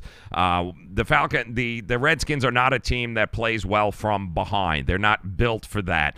But having said that, they're going up against one of the worst defenses. Should Adrian Peterson fantasy owners, should they forget about last week like it never happened and just ride him again this week, or is age starting to become a factor for him? Well, I mean, maybe. I think the biggest factor is the fact that the entire Redskins offensive line got hurt. And, three of their better starters are going to be out this game. And, if the Buccaneers can do anything well, it's they have a decent interior line, defensive line. So this is not, it's not a bad matchup, but it's also not a great one, especially when you factor in the injuries. I just think, you look at this week, obviously we got 4 teams on bye. Injuries aren't too terrible to the running backs, but, there might be a few. And I think, you have to start Adrian Peterson if you have him, just because of the volume he projects to receive. But it's one of those lukewarm matchups that, 2 weeks ago we all would have loved. This week it's kind of like, I don't know. I mean, he had a great matchup last week and didn't do anything. I could see that being a game where the Bucs jump out to a lead just because we know how their offense can score at will, and then eventually, one way or another, right? They either get way behind or they get up. And so I don't know. It's a weird game to me with that one, and the fact it's on the road doesn't help. But very tough to sit a guy who projects to have as much volume as Adrian Peterson is projected to have this week. We've gotten a lot of questions, too, during the week. A lot of Tevin Coleman owners. They were great when they thought it was his backfield, but Ito Smith's all of a sudden started taking touches away, having opportunities around the goal line between him. And then I got a lot of stuff from the Jordan Howard folks, too, as well. 2 running backs that are not living up to the hype. Do you like either one of them in anything more than maybe an RB2 this week? Yeah, I mean, I think they're both, they both have great matchups. Jordan Howard's playing a Lions defense that's been terrible, and you look at Tariq Cohen's really taking a back seat the past couple weeks, which is kind of interesting even as a pass catcher. He's got 1 catch in each of the last 2 games when he had 22 in the 3 games prior. So I'm not exactly sure what's going on there, but Jordan Howard has been a constant those past couple weeks anyway, and facing the Lions who just can't stop anyone. Love them this week. I think that's a no-brainer. And then obviously Tevin Coleman, Ito Smith matters. I mean, he scored in 4 of the last 5 games. He's averaging 9.5 touches a game in that span. But I love that matchup. You look at the Browns; it's going to be cold there. When a team like the Falcons, a dome team, warm weather team, maybe like with Miami going to Green Bay, it's like, well, what's something that can sort of even it out? It's like, well, if they can rely on the running game, that's always good, I think. And I think the Falcons can. So against the Browns, and it's a great match. The Browns give up like 172 total yards to running backs a game. So I think both Ito Smith and Tevin Coleman can have really good games. I got Ito Smith in my flex spot. If I had Tevin Coleman, he'd safely be in an RB2 spot, and I think he's got plenty of upside. Well, we got some running back questions coming in. So and one of them is right around your favorite guy. But Matt Latufsky joining us, sportingnews.com. He is the man that you definitely want to follow on social media, on Twitter. M. Latufsky, great content pushing out all week long regarding fantasy, both year-round and, of course, the season long in DFS. Some great stuff there, but we got it. You ask and you've got it. We got a running back, all right? Kenyon Drake, Doug Martin, or Elijah McGuire. Those are your 3 there, babe. Who you like? There's no way I will get this right. Let me just say that. I mean, the 3 names involved. My goodness. So Doug Martin, it figures to get the highest volume. Usually that could be a tiebreaker, but, man, that team, I don't even know if you want to play anyone from that team after what we saw last Thursday. Like I said, I like Kenyon Drake. I like the matchup. We just saw the Packers get shredded on the ground and through the air by Patriots backs, but, that's Patriots backs. It's a little different story. And the fact that the carry split last week was, 20-3 in favor of Frank Gore, very worrisome. The Bills is a decent matchup for McGuire. I still don't know if he's totally got his feet under him and is ready to sort of get those consistent touches. I very sort of unenthusiastically say Martin and just rely on volume there and hope for that ugly short touchdown, because that's a tough question. I mean, and it's sad, right? Because Kenyon Drake's clearly the most talented of that group, but He's not being used. Nope. He's not being used. So what about? Yeah, we got another. Somebody. A bunch of people have been texting in about Leonard Fournette. I mean, what is the deal with Leonard Fournette? He's going to be back this week, but he's a guy that's been shelved for so long. How much is reasonably expected if you've been holding on to Leonard Fournette for as long as you have? Is it worth throwing him into a lineup, or do you want to kind of wait and see? Yeah, well, I think when they made the Carlos Hyde trade, that's when the red flags went up, and it was like, oh man, even when he comes back, he's going to be splitting carries. Yeah. And you look at this week's matchup against the Colts, who surprisingly have been pretty solid on defense this year, and they allow 7.5 receptions a game to running backs, which is I think second in the league behind the Falcons. So this kind of profiles as a TJ Yeldon game, which is even more worrisome. So, I look at Fournette and I figure he's got to get 12 to 15 touches. He should lead the team. He should get the goal line carries, but it's a risk. There's no doubt about it. And certainly like Dalvin Cook owners last week, I think most of them benched him, and he went out and had damn near 100 total yards. Yeah, so you just never know in these situations. It's always tough. I'm guessing if you have Leonard Fournette, if you waited till week 10, you're putting them in the lineup because you're saying, look, man, you're my first-round pick. You are not going to score a touchdown on my bench. I love it. Not happening. Yeah, you got it there. All right, Matt Latusky, wide receiver question coming in. Need 2 out of 3. Corey Davis, Doug Baldwin, Devin Funchess. I mean, Doug Baldwin's banged up. That decision might be made for you. I think you got to play Funchess. The Steelers' defense is one of these that started the year really poorly, so their overall numbers still look fairly bad, but they've definitely been improving. Kind of what I was saying about the Saints, too, a little bit. Chiefs are that way, too. They're quietly better than they look. But, on paper. But, even with that said, I still think Funchess, I know he's sort of been disappointing, but he's just better. He's healthier. And, Corey Davis, man, this is a guy who gets targets and never produces, ever. And you want to think, hey, they're going to have to throw to keep up with the pass. I'm not so sure. The Pats aren't exactly high-flying the way they necessarily used to be. They end the game with 30-plus points, but sort of a slog to get there. I actually think that game in Tennessee could be a lot closer than people think. And if it is, Corey Davis isn't getting garbage time. So I think Doug Baldwin, as long as he's active, projected to play, I like him against that burnable Rams secondary. All right, we got another wide receiver question. Deshaun Jackson, Julian Edelman, or T.Y. Hilton? I mean, if you're just taking one of that bunch, I like Edelman by a nose over Hilton. Hilton's kind of always struggled against the Jags, and that's a tough game for him. And certainly the Jags defense is reeling a bit. I want to think that the bye week helped them maybe regroup, refocus. So it's tough to sit a guy like Hilton. He's so explosive and can go off at any time, especially for someone like Edelman, who's high floor, low ceiling. So that's a classic example in fantasy where you look at your matchup and you say, what do you think you need? If you're an underdog and you really think like, yeah, I got to go big, you play Hilton. But if you're like, look, I'm a favorite, pretty comfortable, I want to bank my guaranteed 7. If it's PPR, probably 13 points from Julian Edelman. Right. Just play him and sort of decide that way. And let it go from there. Matt Latusky joining us, sportingnews.com. Tight ends, we got one tonight. Vance McDonald or Ben Watson? Yeah, I mean, both fantastic matchups this week, but McDonald's facing, the Panthers are by far the worst team in terms of allowing fantasy points to tight ends. Like, they just hemorrhage those points. And, that doesn't necessarily mean they will tonight, but sometimes you have to play the numbers when they're that overwhelming. So I think that's Vance McDonald. We got another one, too, here. Austin Hooper taking on the Browns, or Chris Herndon, who's all of a sudden came out of nowhere, University of Miami Jets taking on Buffalo. Yeah, that's a tough one, but I do like that matchup a little better for Hooper.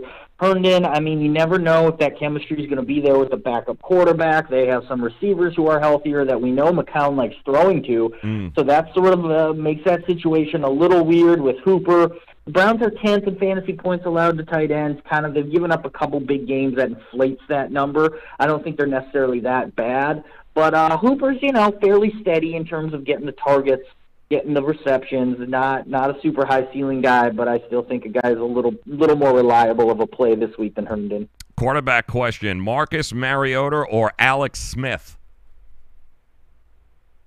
Man, I don't know why, because I hate the Titans. I have Derrick Henry, hate him. I don't like them at all. But I have this weird little, I kind of like Mariota this week. And then you look inside the numbers there, and the Patriots, they face a running quarterback, and it really doesn't end well for them. Or, they give up an additional, say, 30 to 40 yards. And that's, it's equivalent to 100 passing yards in most leagues. That said, I still can't recommend him over a guy facing the Bucs. I know Alex Smith. I mentioned the offensive lineman being hurt. That's not good. I mentioned, I didn't mention yet, but I will, the fact that he seems to always kind of disappoint. He did last week at home against the Falcons. But, man, the Bucs are bad, and they give up so many fantasy points to quarterbacks. I think you got to swing with him in this week. I knew it was coming. It was just a matter of time, so let's get it out of the way here. Matt Stafford or Nick Mullins? Wow. Yeah, I mean, I get being worried about Stafford after the last couple of weeks, certainly last week, playing the Bears on the road. I get it. But come on, man, you can't start Nick Mullins. You just can't. What are we doing? And I'll say this, the Bears' weakness on defense, by the way, Nick Mullins now will definitely outscore Matthew Stafford. But the weakness on defense for the Bears is their secondary, is their corners. The Lions have two good receivers. They're big play guys. They're big in the red zone. And I just, it's one of those things where you can sort of look at the law of averages. Is Matthew Stafford going to have 0 touchdowns 2 weeks in a row? No, he's too good for that. Yes. So, I like him to get a couple. That really had been his baseline all season till the last couple weeks. So I think he can get back on track. It'll be, 225 yards, maybe 2 touchdowns, a couple turnovers, but ultimately, you do not know what you're getting from Nick Mullins. I'll say that much. No, you don't. Running back, Nick Chubb or Marlon Mack? Boy, 2 good ones. I think, as great as Mack's been over the past couple weeks, and he really has, it's just a matchup game. And that's one where the overall numbers look great for the Jaguars. The last 4 weeks against backs, they've struggled. They faced some pretty good ones in that span, though. I know Ezekiel Elliott was in there. Their last game was against the Eagles, who did not have good backs. They still gave up a touchdown. They still gave up, a fair amount of total yards. But I just, Chubb's getting the ball a lot. Facing the Falcons, they're a pretty bad run defense. That's proven. So I think you got to go with him. We got it looks like a flex question here. Dion Lewis, Golden Tate, or Randall Cobb? I mean, boy, that's tough. I like them all, but I don't like Cobb. I'll say that. But I think it's Lewis. I mean, look at the usage last week. That guy was the primary back, and Derrick Henry was just basically a glorified goal line back. Might as well have been LeGarrette Blount, you know. So I think it's him. But I do like Golden Tate. The Cowboys fantastic against wide receivers this year. But Golden Tate had the best game of the season against them, 130-some yards, 2 touchdowns. Only 2 receivers this year have had 100-yard games against them, Golden Tate and DeAndre Hopkins. No wide receiver has scored twice, very few have scored, period. Right. So I think Golden Tate's interesting this week for that reason, but in that heads up, it's got to be Dion Lewis. We got an interesting one here. Wide receiver Traquan Smith, DJ Moore playing tonight, or Dante Moncrief taking on Indianapolis? Yeah, that is a tough one. Boy, you don't know if Dez is going to play and how that's going to affect Traquan Smith, because certainly best offense, best matchup for there. So that might come down to if Dez is active or not. And obviously I would throw DJ Moore out. I mean, it's just we know rookie wide receivers are up and down. We saw it last week. He had the best match he could possibly have. I think he had 1 catch. So he could go off tonight. I mean, he's explosive, but it's such a gamble. With Moncrief, I think, we got a little revenge game narrative there. We always like those, even though they rarely pan out. I mean, he's the worst-case scenario. If Dez plays, if you pass on Moore and Dez plays, and you got to go to Moncrief, I think that's okay. I don't think you're going to be really regretting it. So. We'll see, though. All right, we got one final one here. Matt Letusky, sportingnews.com, joining us. This is a running back question here. We've got Duke Johnson, Wendell Smallwood, or Austin Eckler. Yeah, I think that's definitely Duke Johnson. People went nuts about him after the 2-touchdown, 9-catch game last week. I'm not just like, they're like, hey, new offensive coordinator, they're going to do this every week. I'm not so sure about that. I certainly think it's good to see something moving in the right direction, but I'm not going to go nuts about him. But the other two, like Wendell Smallwood is just, Josh Adams was the guy who led that team in carries before the bye and looked good doing it. Big 6'2" running back. He's really, to me, a very interesting sleeper going forward. And then, Eckler really hasn't done much. He had a hot start to the year and has really been in the back seat. I mean, you liked sort of the potential for him getting garbage time stuff against the Raiders, but, I don't think you need to. And again, like I said before, Falcons give up 8.9 receptions per game to running back. Wow. So this is a tailor-made Duke Johnson game. So that's a good stat for him. There you go. All right, Matt Letusky, sportingnews.com. M. Letusky on Twitter. He is a great follow. Everything and anything that is fantasy football, that's the guy that you want to go see. Matt, we appreciate your time as always, my friend. Good luck this weekend, and I'm rooting for Kenyon Drake, brother. We'll talk again next week. All right, man. Thanks a lot. You got it. Matt Letusky, sportingnews.com. Love that there whenever he gets a chance to come on. Vori, it's about time. We've been looking in the obituaries for you, but Vori managed to show up here tonight. So go Raiders. Vori is in the house, and if you are just joining us, welcome in. We have been loaded today, and the best part about streaming live like we're doing is your ability to be able to watch the replay here, whether it be on YouTube, Twitch, Twitter, Periscope, Facebook. We started off the show. We had the man himself there. Just a great conversation with Russell Baxter from ProFootballGuru.com. Love Russell. Some great takes on what's going on, some of the biggest stories in the NFL. Then, of course, our man Ralph Michaels from WagerTalk.com gave us not only tonight's picks in college and the NFL, but gave us a whole lot to think about and a whole lot going on Saturday and Sunday. So you guys definitely want to check out Ralph Michaels, what's going on there. We just talked to Matt Letusky from thesportingnews.com about your fantasy lineup. And get ready here in a couple of minutes. We are going to talk to the Miami Dolphins, the man who I don't know how he does it, Travis Wingfield. I don't know how he does it, LockedOnDolphins.com, but he follows the Dolphins, and he hasn't thrown anything at anybody. It is a dumpster fire. There is no Ryan Tannehill. We know this. We had a chance to talk to him a little bit earlier. You're going to hear from him, get his thoughts on this weekend's game, Aaron Rodgers, Green Bay. Where are they going? They are a 5-win team, the Miami Dolphins, but are they the worst 5-win team that you've ever heard or ever seen? We'll talk to Travis Wingfield. That's coming up here in 2 minutes.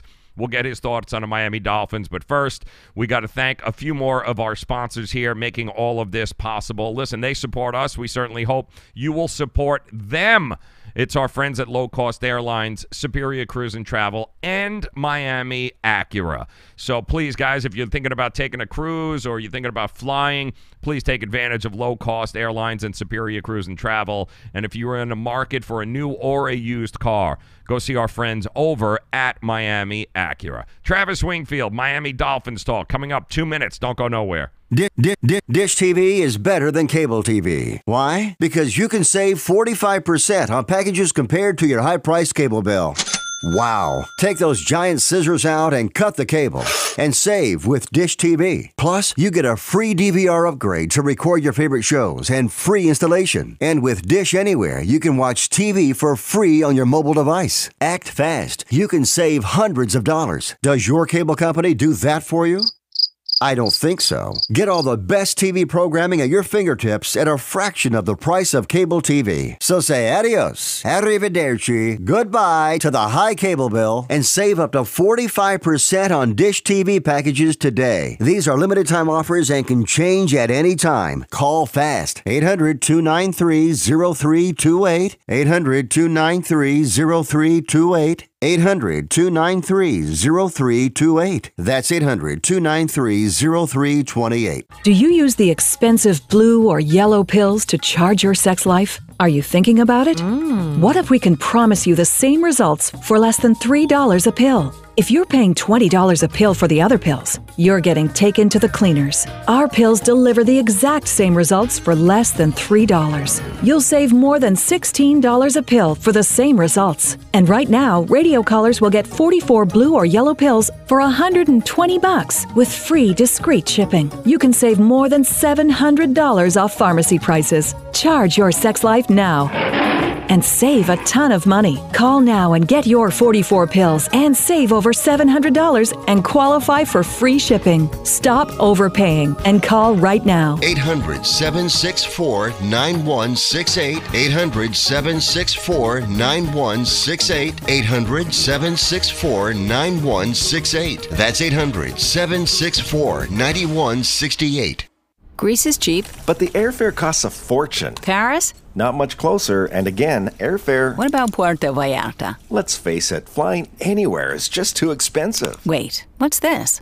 Low-cost airlines. With one call to low-cost airlines, you'll drastically slash your travel costs. We're talking insanely low airline prices to any of your favorite destinations. Where would you like to go? London, Rome, Costa Rica, Australia? Wow, that's cheap. So why wait? Call now to learn how crazy cheap it is to fly anywhere in the U.S. or international. Our prices are so low, we can't publish them. The only way to get them is to call to instantly hear the most amazing best deals on airline travel. It's that easy. So call now and start packing. 800-761-1427. 800-761-1427. 800-761-1427. That's 800-761-1427. Get ready to talk sports. It's the Say It With Me podcast. Now here's your host, Joe Raineri.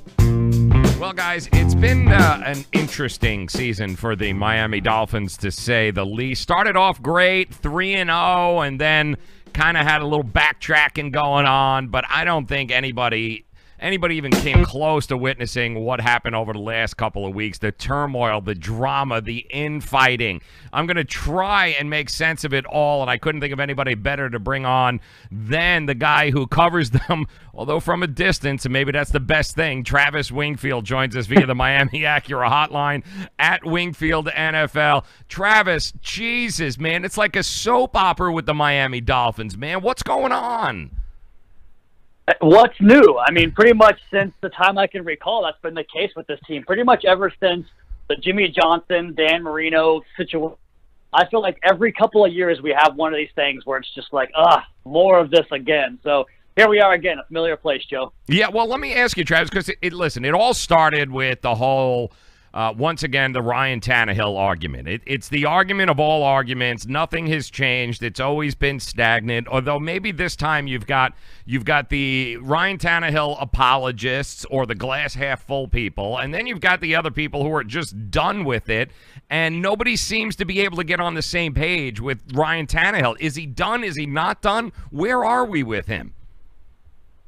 Well, I know that everything in this league, maybe even in this country, is you have to be one extreme or the other. But I just continue to go right down the middle of that and just say he's not as good as people think he is, and he's not as bad as people think he is. And I think the biggest part of it all right now is just the injury concerns. I mean, this is a guy that, like you mentioned, he wasn't lighting the world on fire, although some people would say he was playing better than people gave him credit for. But when you add, a season-ending knee injury twice, and then a shoulder injury that who knows what's going to happen with it now. You just can't tack on that medical risk to a guy who really isn't elite and expect to get positive returns from that. So I think that where we are right now is just frustration over the lack of health for Tannehill. Yeah, and I guess maybe no answers, because we still don't know whether or not he's going to be able to play again this year or not. I mean, what is your feeling? Do you think he's going to be able to, continue to play? Or listen, if they keep winning games, do you even need him to come back? Well, when they first announced that it was kind of like a day-to-day rest thing, and then we found out that he wasn't even throwing at practice, that was the first real big red flag to me, because this team has been very discreet and really, nondescript about their injuries. And we even saw like week 1, for instance, with Josh Sitton, the left guard. They said that he had gotten banged up and he was day to day. And then we come to find out a day later he goes on season-ending IR. So I just don't think that they are very upfront about the medical stuff, and they don't have to be. So I guess good for them. But I mean, the fact that he's still not throwing balls and has soreness, there's got to be something going on in that shoulder more than just resting up. So my gut feeling is, yeah, he might be done. They might try to bring him back after the bye week, but even then, we'll see what happens with pain management, the soreness, and all that stuff. Travis Wingfield joining us. LockedOnDolphins.com is where you get him, at Wingfield NFL on Twitter. Maybe the most surprising thing, Travis, is not what you expected from the fans, the infighting and the yelling back and forth in one extreme or the other. But it seems to have also taken shape with the media, the people who actually cover this team, where you've got a head coach going after, a guy that's been covering this team since way before he has been here, and you've got members of the media going back and forth with each other. Have you ever seen anything like this? No, it's definitely unique and from where I sit. But as far as, the argument that Gay's made against it's Armando Salguero, who you're talking about, I'm pretty sure. Yeah. And, the way he attacks Gaze for basically trying to challenge him on how to evaluate a quarterback, that really rubbed me the wrong way because, and Gaze is right, what the hell does he know compared to, a professional football coach? And yeah, coaches they're not, completely exonerated from all decision-making because they are in that position. But when you have a media guy trying to challenge him based on film study and that type of thing, that's kind of where I draw the line. So I think that Gaze was right to defend his guy in that sense. But yeah, you do get the sense that maybe he is a little bit of an a-hole to the media, and that can rub people the wrong way for sure. Yeah, no, he certainly can. And then, listen, Tannehill is one thing, but, the last thing they need is more drama, and yet that's exactly what we have here because did we get a player that quit on this team? Did we get a player that took himself out of that Jet game, walked to the sideline, and said, I'm done? Please tell me Rashad Jones didn't do that. I don't think that's what happened. I mean, it's hard to say without having, direct knowledge of the team. I certainly don't have that. I don't think anybody really does as far as how that situation played out. But I do think that there is something to be said about the communication issues in that secondary and the fact that they always have these breakdowns under Matt Burke going back to last season. And I think there's something to be said to that because this team just is more talented than what they have produced, and especially from a guy like Rashad Jones. He's not used to getting beat because he's an all-world type of player, and I think this defense has a lot of issues when it comes to the way they communicate things on that back end. And on Sunday, they simplified things in terms of that communication, and it looked a lot better. Now, granted, Sam Darnold played awful in that game, but I think that there was a bit of a change in philosophy there. But I think where Rashad really got mad was the fact that, they want to get Minkah Fitzpatrick in the game more, and they should. He's a top-level player already in his rookie season. But it's pretty simple to me that you would take McDonald off the field, not Jones.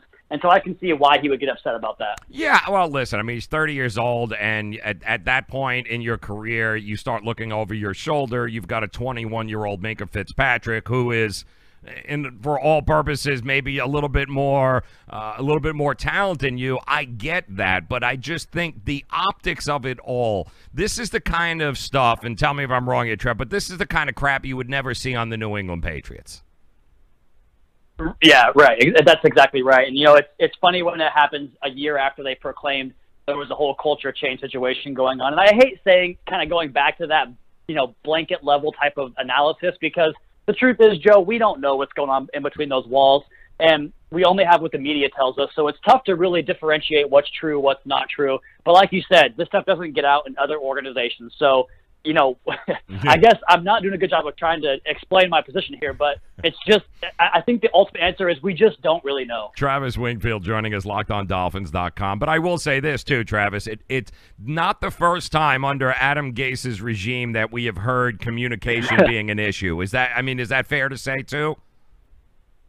Yeah, that's totally fair. I mean, having a linebacker go AWOL the first game of the season last year, that was the weirdest one I've seen so far. And that was before the whole Chris Forster thing. So, I mean, it's strange. It's very strange, Joe. Where are we on the health of this team right now? Hey, listen, the bottom line is we got 5 wins. Yeah, all right? You're in position to be able to make a run for the playoffs, as crazy as it may be. The schedule gets a hell of a lot tougher than the New York Jets and a rookie quarterback. So where are we moving forward with this team? Start with the health. I mean, how healthy are we?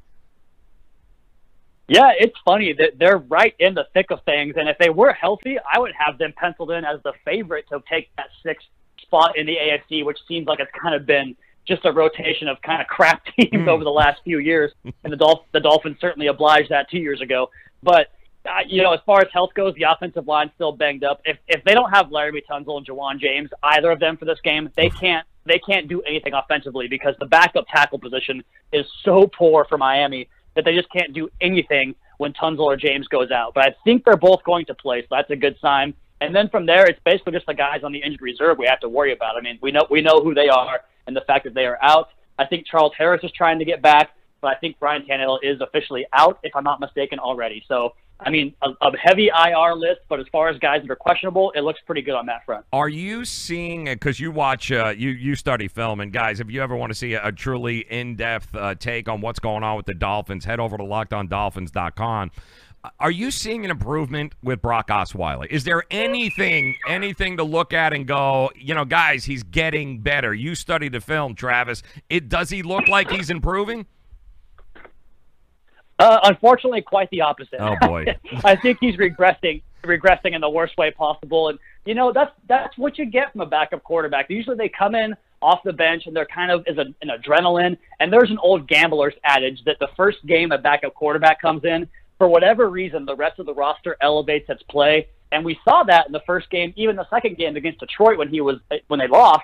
I thought he played okay in that game. But then you go to Houston, he was dreadful. Last week against the Jets, he was missing reads. His accuracy was all over the place. His eye discipline was bad. I have several videos on my Twitter timeline showing that stuff, and it was as bad of a quarterback showing as I've seen. And it's funny to say that because he didn't turn the ball over. Well, that's because he didn't put himself in a position to turn the ball over, going 3 and out, taking the safest reads possible. And I don't think Adam Gase trusts him at this point, and the offense has become so mundane and so boring over the last couple of weeks because of that lack of trust.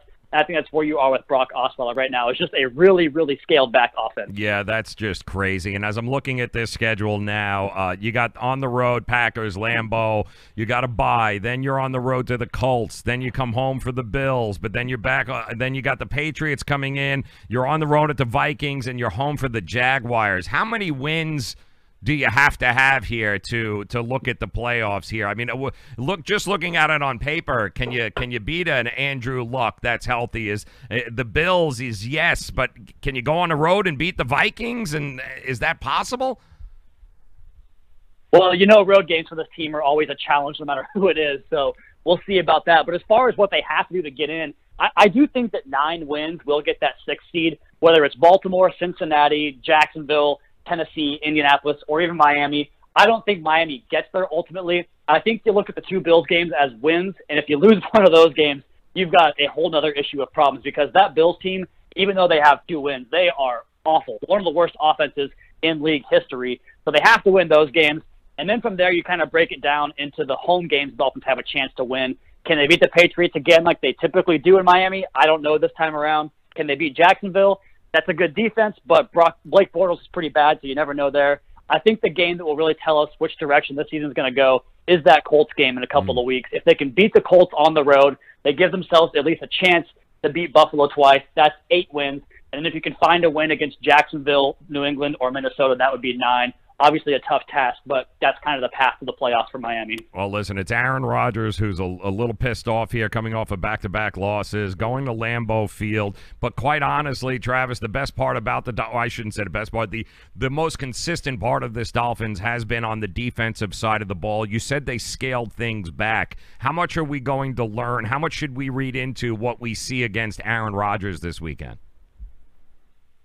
So what they did against the Jets is not going to work against Aaron Rodgers because they ran a lot of these really soft zone concepts that really just opened up gaps in the middle of the defense, and Darnold just didn't see him, and he wasn't good enough to get the ball into those gaps. And you go back to the tape, and there was opportunities for the Jets offense all game, and they just didn't take advantage of it.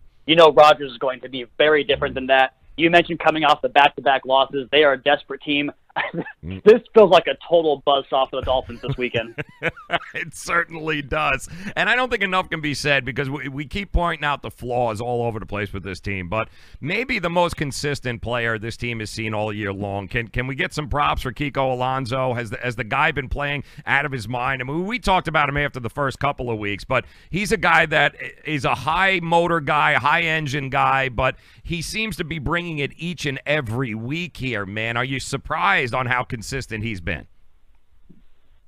You know, the thing about Kiko Alonso's game is a lot of the turnovers and takeaways, which are great. Don't get me wrong. Those are really, you know, an aspect of a football team you have to have on a good team. But it does cover up some of his deficiencies in terms of, you know, the run fits on defense. And, yeah, he's had a very good year, much better than I thought he would, a lot better than last year for sure. But not to kind of change the subject on you here, Joe, but I think that rookie linebacker Jerome Baker has shown the most growth and the most future potential of that group. He is really looking like a player that can help in all three phases of the game, whether it's coverage, rush, or run support, and I'm really excited about his future. Yeah, absolutely. Listen, they've got some really good key pieces on the defensive side of the ball. I think what's going to happen here moving forward, the success of this team is going to lie on the health of that offensive line. I know how cliche that is, but it really is the truth with this team. If this offensive line can get back and stay healthy, you give them a puncher's chance, don't you?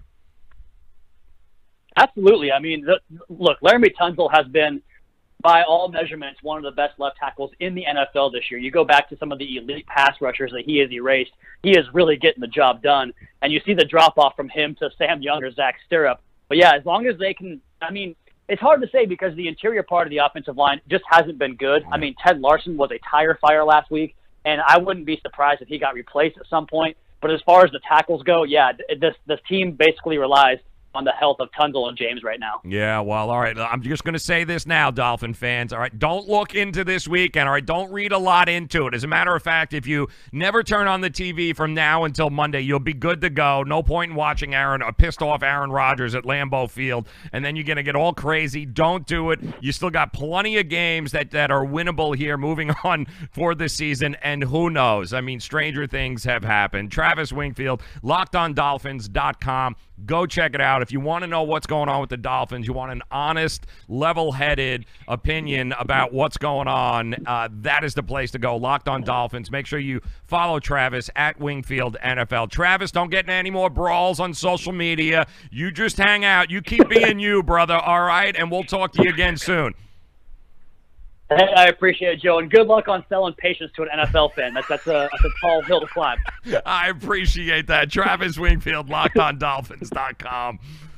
He's got I guess maybe asking Dolphin fans to be patient is not exactly the most realistic thing to do.